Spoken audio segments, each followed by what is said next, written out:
Previously on Transformers University, we dove headfirst into all of the publishing around the Transformers brand in 1985.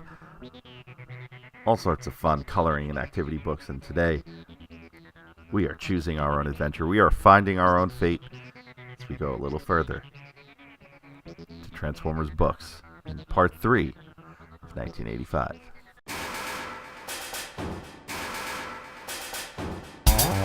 Hello, my friend, and welcome to episode 33 of Transformers University. I am your host, Anthony Brucali, the owner, operator, and mastermind behind the website TFU.INFO, the world's longest-running transforming toy archive. In this episode, we are getting back to the thick of things with Transformers books. This is definitely something I was planning on being multi-parts for this podcast, especially in 1985, which seems to be one of the biggest years to see books released about the brand and the line. But before we get into that, a couple of things to note for this episode. Just want to go back to a quick correction from the previous episode, episode 32, about Canadian exclusives. Now, I mentioned an exclusive, I failed to mention, I should say, the release of the second year mini-bots on cards. So those turned out to be true. So in Canada, I was wrong. So those were released. I had misread my own research, which does happen from time to time when I'm doing this. So I just want to go on record and correct that. And someone was kind enough to correct me on YouTube, so big shout out to you. But I just wanted to note that the second year mini-bots were released in Canada. I had mistakenly said they weren't last episode. But 3 mini-bots were released as mail-aways in Canada, and those were, oddly enough, Yellow, Cliff Jumper, Cosmos, and Warpath, and those 3 came bagged with the fold-out instructions that you would find on the larger figures.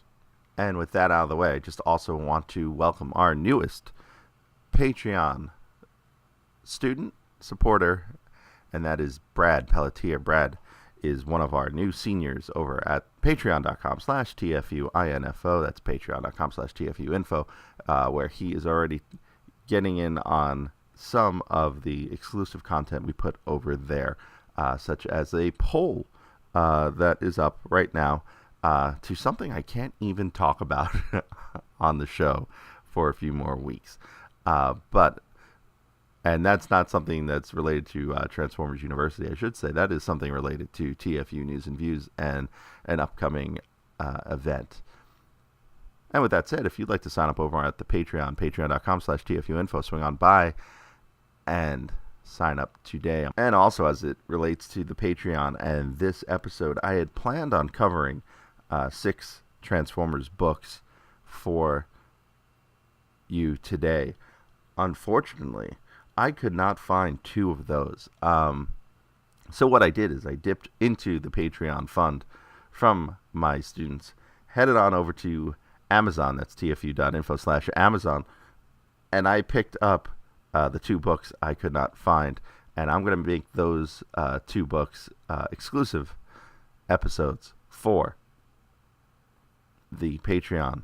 So today we are talking about a couple books that are very similar in nature from 2 different parts of the world. In North America, we got them as Find Your Fate, and in Europe, and I'm going to assume because they're in English in the UK, it was the company Corgi that put these out under the brand Young Corgi. So we're going to talk about basically Find Your Fate in America was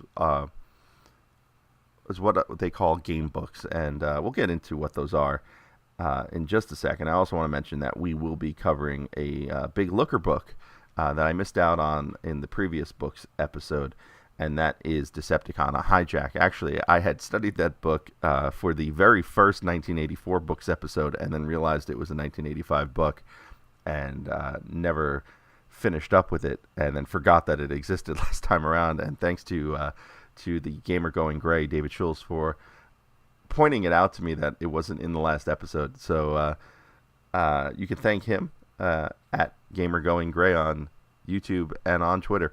So, Find Your Fate. They're commonly referred to as Choose Your Own Adventure books, but Choose Your Own Adventure was actually the brand name for a different publisher. These were created by Ballantine Books. They were called Find Your Fate, and the way these books worked, and I don't know if they still publish anything like this anymore. I can't imagine they don't, because these were lots of fun when I was a kid, and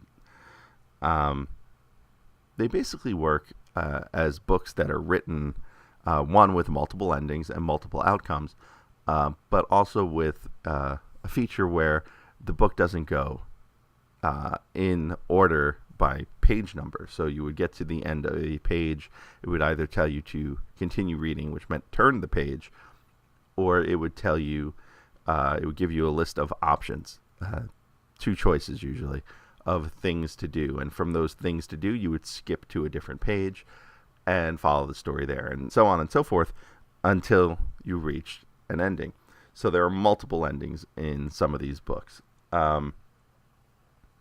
Sometimes they do come around to a common point. I really did go and dig in deep on some of the Find Your Fate books, and today we are going to talk about the 2 Find Your Fates, Attack of the Insecticons and Dinobots Strike Back, along with one Young Corgi called Peril from the Stars. Now, the 2 I couldn't find was a Find Your Fate book called Battle Drive and a Young Corgi book called Dinobot War, and those 2 will be the Patreon exclusive episodes.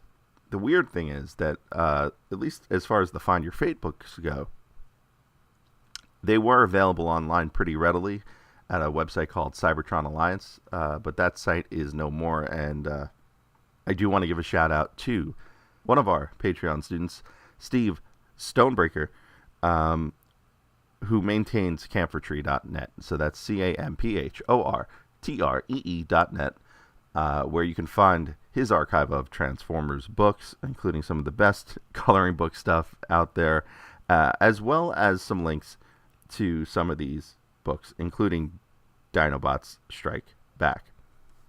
And Dinobots Strike Back is where we will start in this episode. Now, this book was written by a gentleman named Casey Todd, who I cannot find any information on, and was illustrated by William Schmidt, who was an illustrator for Ballantine Books, and illustrated just about all of the Find Your Fate Junior books for Transformers. Now, the book starts out with the Dinobots being bored and cranky while on lookout. The Insecticons attack. Bombshell uses his Cerebro shells on the Dinobots, and Swoop gets his wing injured, and in the midst of getting his wing injured, is out of the range for Bombshell's Cerebro shells.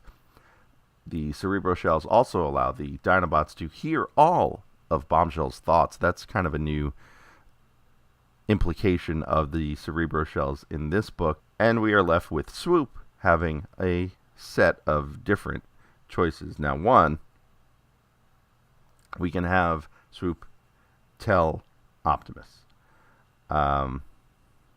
or we can have Swoop fight Bombshell.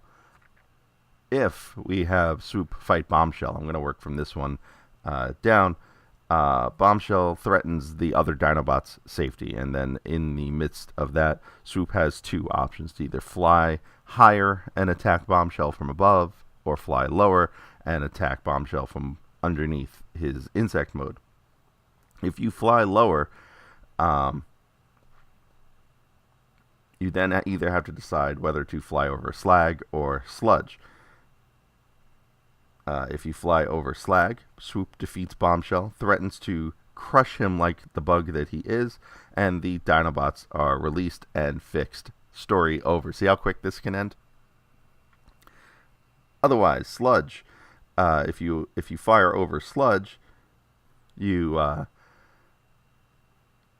defeat Bombshell, you free the Dinobots, but they awaken inside the Ark, and no one remembers what happened. Also, the end. Now, if you decide to fly higher than Bombshell, he tells the Dinobots to attack Autobot headquarters. He then ends up shrinking Swoop to the size of where he is attacked by a lizard. Swoop, that is, not Bombshell. And then Swoop re-enlarges when the, quote, poison wears off, as he finds the rampaging dinos heading towards the Ark and realizes he must tell Optimus. Now, if you had chosen the tell Optimus phase of this book at the outset, this is exactly where you would end up. So sometimes these books loop around to a common point in the story. So when you tell Optimus, you have two choices. You can ask the computer what to do, or Optimus can command the Autobots to destroy the Dinobots. Now, if you choose to destroy the Dinobots, the Autobots and Dinobots fight. The Autobots win and eventually fix the Dinobots. The end, and there's some interesting art here on this area of the book as the Dinobots return from battle, and the artist actually drew them with some battle damage, and that being for Sludge and Slag, cartoon little X bandages on their foreheads, and for Snarl, a black eye. Now, if you decide to ask the computer, you launch into a much deeper, longer adventure. And the computer says to use Windcharger's magnets to remove the Cerebro shells from the Dinobots, but exact force is required. Mirage has another idea to use a hologram on the bluff facing the ocean, which would then send the Dinobots toppling over into off a cliff, very Looney Tunes style, and the Autobots can then pick them up and collect them. Interesting note here that Mirage and Hound, once again, in a Transformers book, have their powers swapped. Now, if you go with Mirage's plan, it works. The Dinobots fall over. The Autobots collect them aboard Sea Spray, the Destroyer. I'm going to say that again. Sea Spray, the Destroyer. That is right. In these books, in this book in particular, Sea Spray makes a number of appearances as a, quote, destroyer, which means he is about the size of a battleship and not the tiny hovercraft we all know and love. They load the Dinobots onto Sea Spray and then subsequently fix them. If you go with Windcharger's assessment, you have two options. You can stand 40 feet away. Windcharger can stand 40 feet away, or he can stand further away, which is about 100 feet. If you go with the 40-foot model, Windcharger inadvertently rips the dinos apart. So not a happy ending there. If you go 100 feet apart, this will work. And Grimlock, because he could hear Bombshell's thoughts via the Cerebro shells, tells Optimus of a bigger plan. There's weird energy at a place called Dolphin's Bay, and Wheeljack, Bumblebee, and Skids are sent to investigate. Sludge wants to tag along for the ride. Now, this is where the rest of the book comes from. Do you choose to send Sludge along with the gang to investigate? Yes or no? Now, this decision is pivotal because it does send us off on two fairly different sets of outcomes. So, we'll start with no. So with no, Skids and Bumblebee, which are referred to as a, quote, red compact and yellow minicar. And interesting here is because Skids is actually a compact. However, he is blue, which makes me wonder if they were planning on using one of his red Diaclone color schemes. They're sent to drive to Dolphin's Bay. While driving, Skids is daydreaming and crashes into a sign. While delayed by this crash, they find Decepticon footprints. Now, they have two choices. As the reader, you have two choices. Do you follow, or do you go straight to Dolphin's Bay? Now, if you follow the footprints, you end up in a Decepticon trap, and you end up captured. Bumblebee will wake up in a prison where the Constructicons, Scrapper, and, quote, Grave Digger. There was, and I guess a Constructicon planned on being called Gravedigger at some point. I want to see this character show up again. They tell Bumblebee of the plan for super fuel at Dolphins Bay, and they need materials for a power plant. Bumblebee and Skids are then disassembled, and eventually so are all the other Autobots, who all fall for the trick of the footprints that lead into the trap. The power plant is then named the, quote, Autobot Memorial Power Plant, and ends on this awful pun of the Autobots being fuelish. Oof. Now, if you go to Dolphins Bay, you get into a mini-sub that Wheeljack has left for you to test out. You pass a reef made of black coral. Coral! Coral! And you begin to try to hack the Decepticon computer. The Decepticon's password is black coral. Coral! Coral! The coral will superpower the Decepticons. In the middle of the hack, Skids and Bumblebee are caught. Skids stays with the sub while Bumblebee swims out. As he swims by, there are some dolphins that catch his attention that want to play. But Bumblebee does not have time for that. He grabs some of the black coral. And it turns out the coral is rigged with explosives. Bumblebee is then trapped underneath some rubble of the black coral, and he has two options. One, he can radio Sea Spray, the destroyer, or he can talk to the dolphins. Now, if you choose to radio Sea Spray, the destroyer, he will arrive and free Bumblebee. The Autobots will flee but get attacked by Starscream. Sea Spray will be sunk and everyone dies. Now, if you want to talk to the dolphins, say hi to your mother for me, okay? And say, hey, dolphin, what are you doing? They will free Bumblebee. The Autobots will then head back to the Ark, which then the rest of the Autobots will head to a place called Mount Lomas to attack the Decepticons, where Megatron will challenge Optimus Prime to a one-on-one battle, very similar to Heavy Metal War.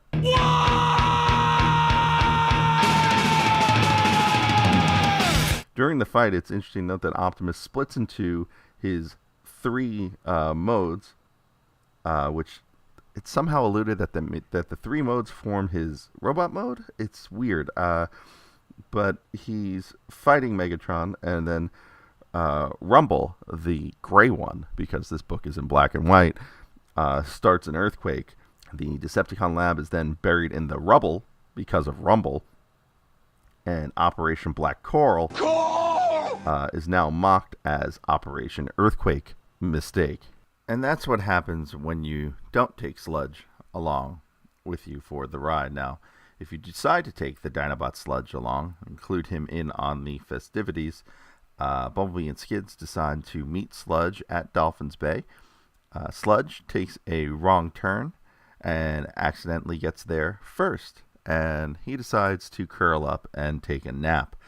Skids and Bumblebee arrive and think Sludge is an unmarked island. And just as they stumble across this unmarked island of sludge, their readout panel goes off with an energy source. They ignore Sludge and they head towards the energy tunnel in the water.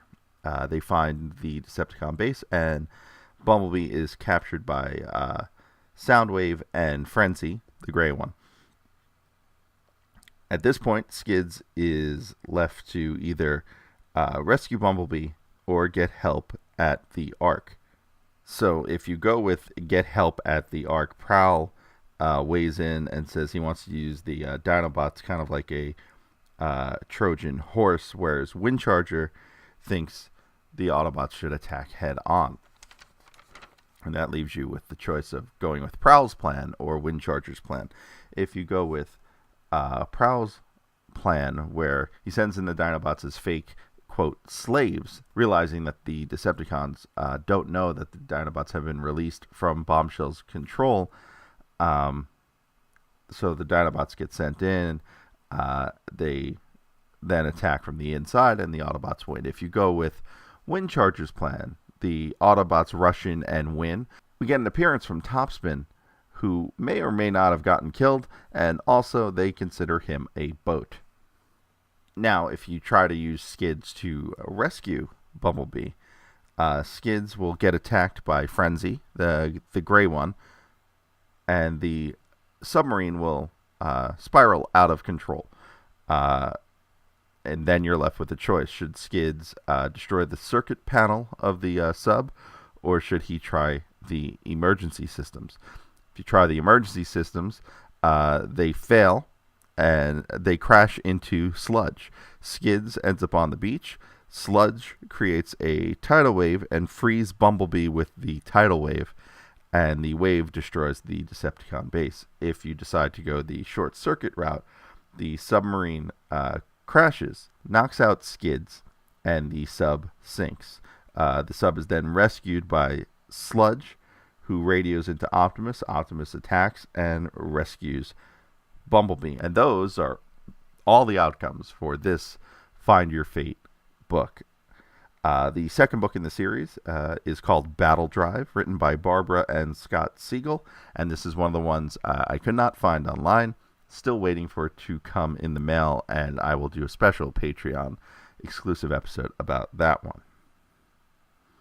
Book 3 of the Find Your Fate Junior series is called Attack of the Insecticons, written by Lynn Beach, which is a pen name for children's author, or just author in general, Catherine Lance, who was a soap opera writer in the early 70s. Went on to write some sci-fi in the mid-'80s, had some acclaim for her novel Pandora's Genes, which I believe was eventually a trilogy, and is now a volunteer guide at Tohono Chull Park in Tucson, Arizona, where she helps out with nature walks and is generally just retired. But you can catch her on Twitter at AZFreelance. That's AZFREELANCE on Twitter, where she is fairly active as a Twitter user. Again, the art by William Schmidt. So the basic premise of this book, the Autobots are developing a solar panel attachment for themselves called the Sun Pack. During the course of testing this out with Ironhide, Kickback is spying on the Autobots and alerts Starscream. Starscream leads the Decepticons to attack the Autobot base, where you're led to your first choice. You can either stand and fight, or retreat. For this one, we're going to stand and fight as our first choice here. And the Autobots and Decepticons fight.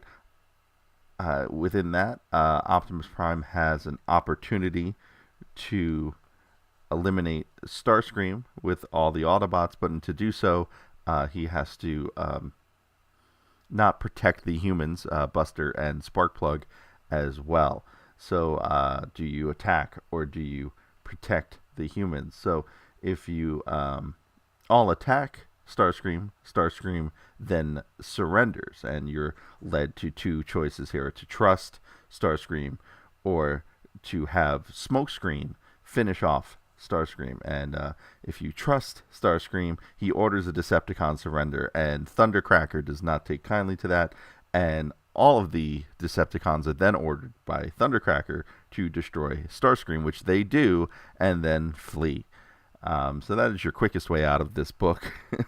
If you order Smokescreen to finish off Starscream, the Decepticons will then rally and save Starscream and kidnap Sparkplug. From there, Buster, Bumblebee, and Blaster will try to find Starscream. They end up at an air museum. Inside the air museum, they need to wait for a little bit as they're looking around, and Buster and Blaster hang out for a bit and listen to some music, a band called Purple Fungus.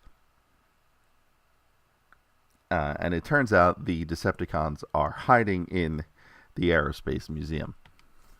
In the Aerospace Museum, Bumblebee gets captured, and during the course of this, Blaster and Buster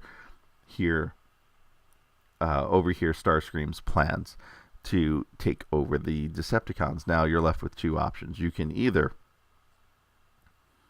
try to rescue Bumblebee, or you can call Megatron and rat out Starscream.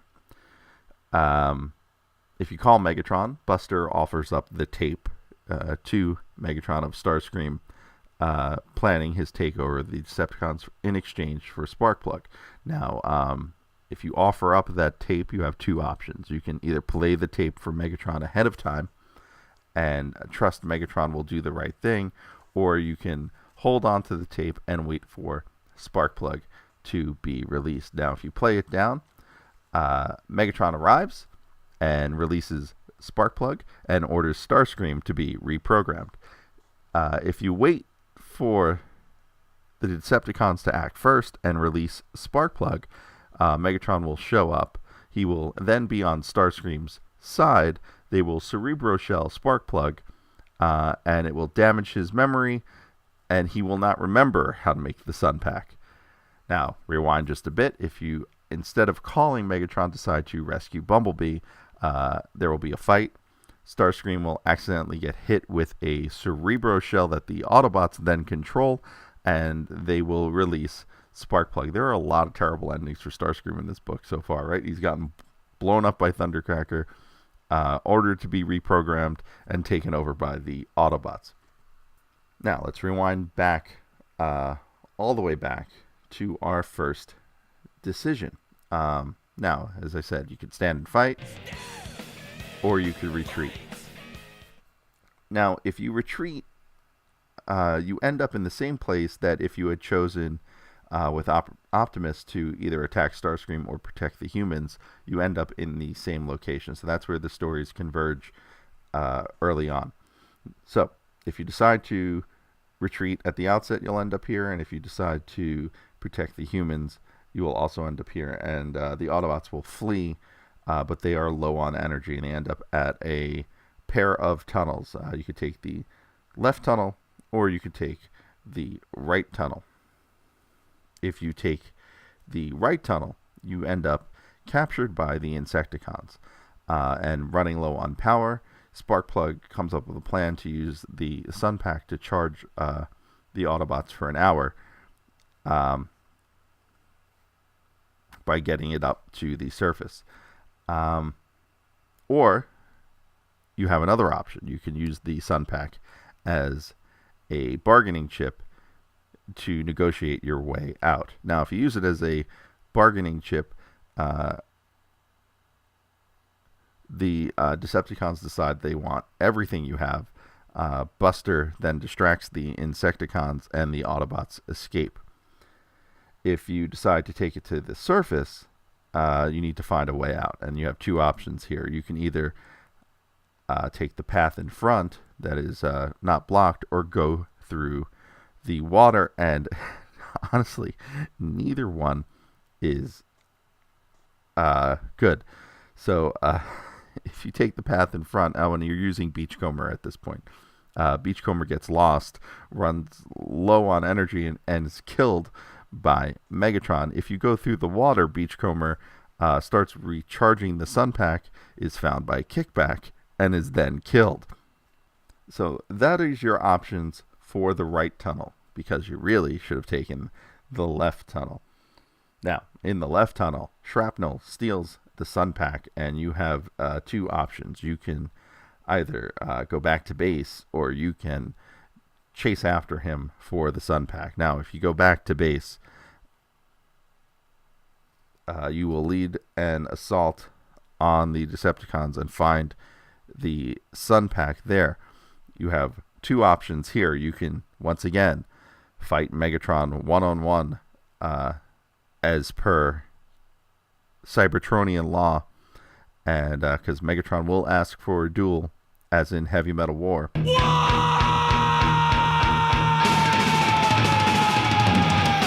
In the fight, the book decides that it is too evenly matched, and in order for you to decide the fate of basically all of Earth, flip a coin.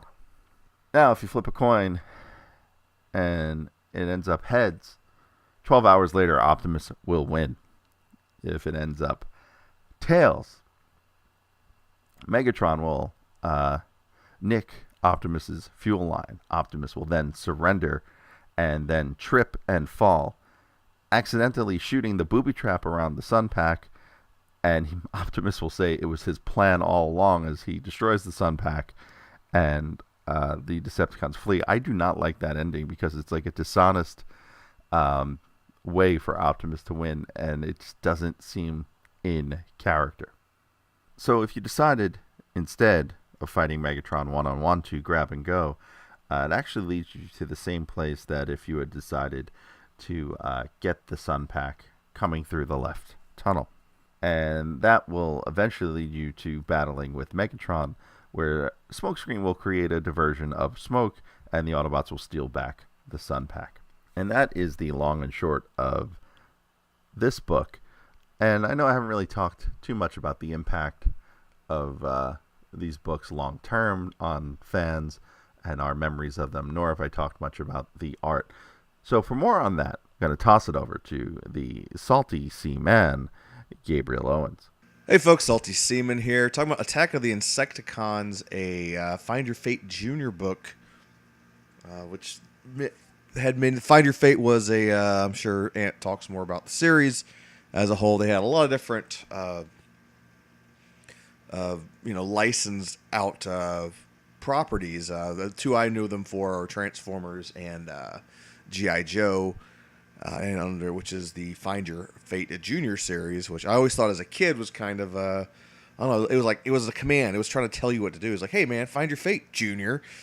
So I always thought it was like a little bit of a rude title, and realized no, there's a Find Your Fate series for more older kids versus this one, which is more about the age when I started reading them, probably around 7, 8, or 9.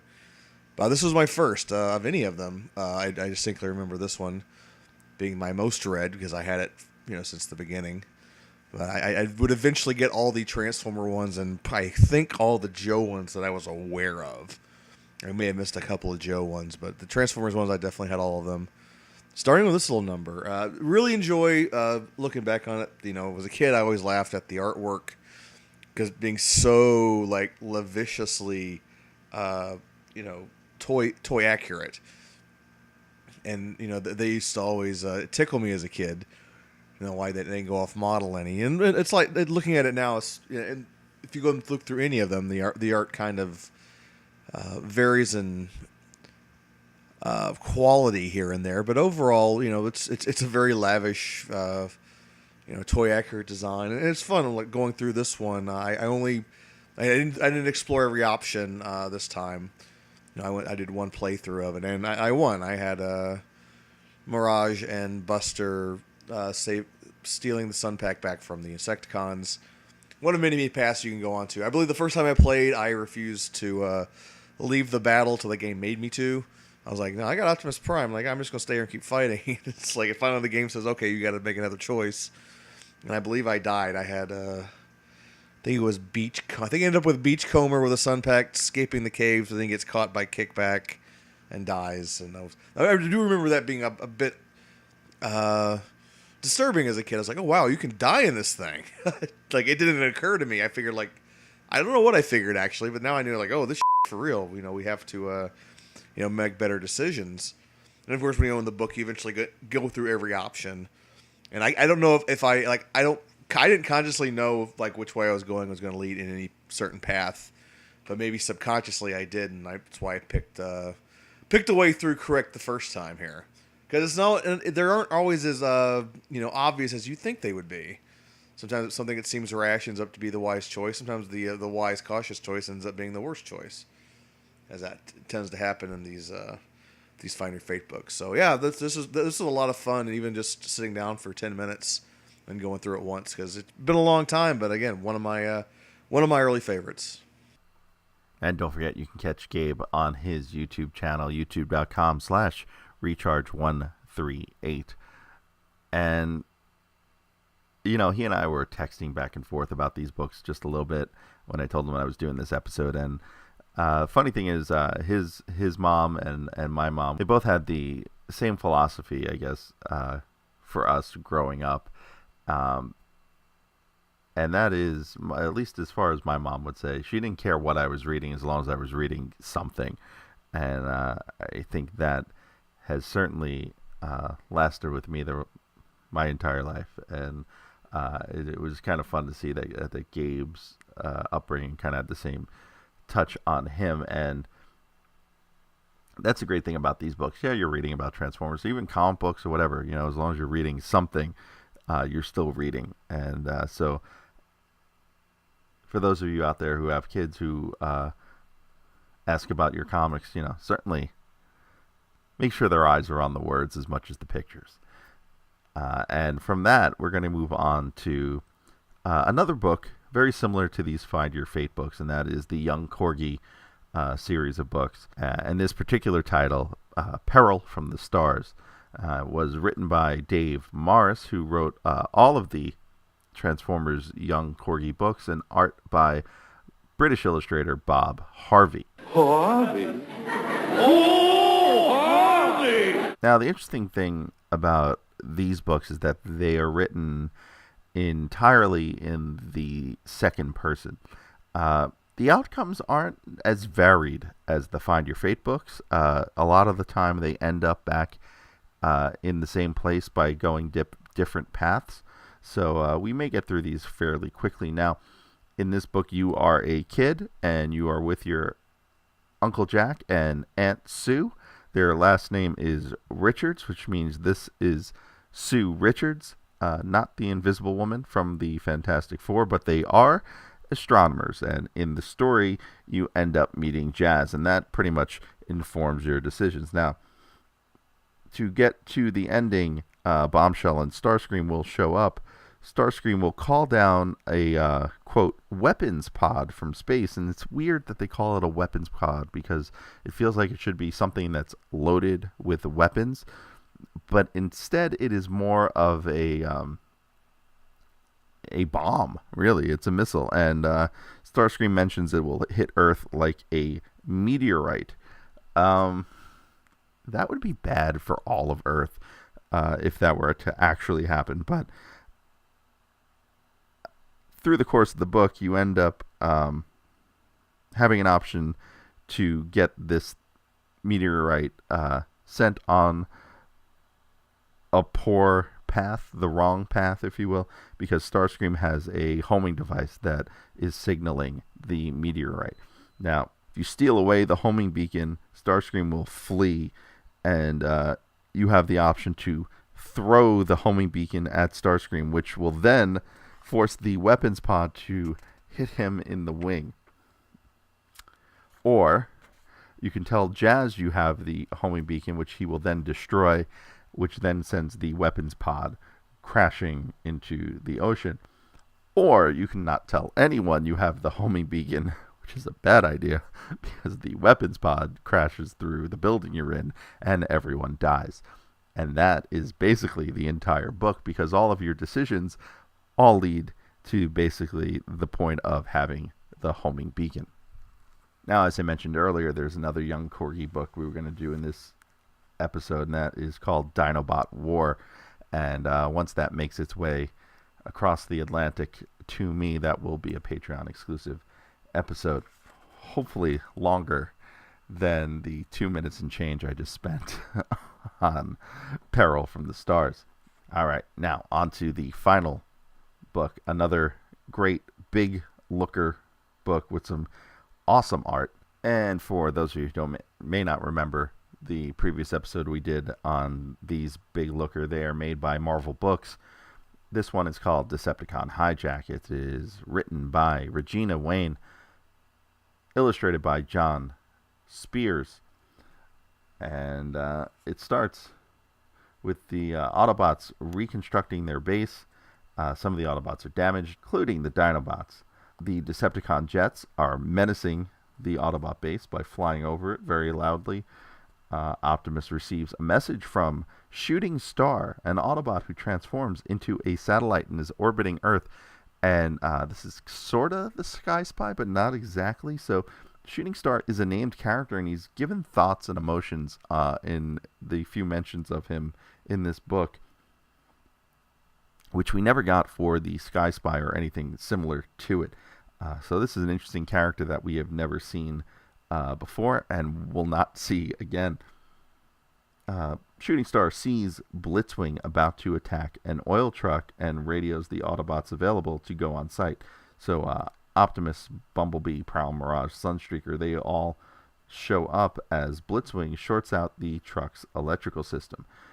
The Decepticons arrive, the Autobots arrive, and Sunstreaker blasts the truck with high energy pulses to recharge its battery, and the truck drives away. And this art has Sunstreaker shooting this truck, and Sunstreaker is ginormous in the shot.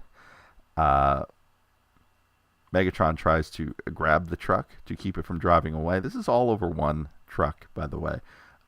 Seems like a lot of work.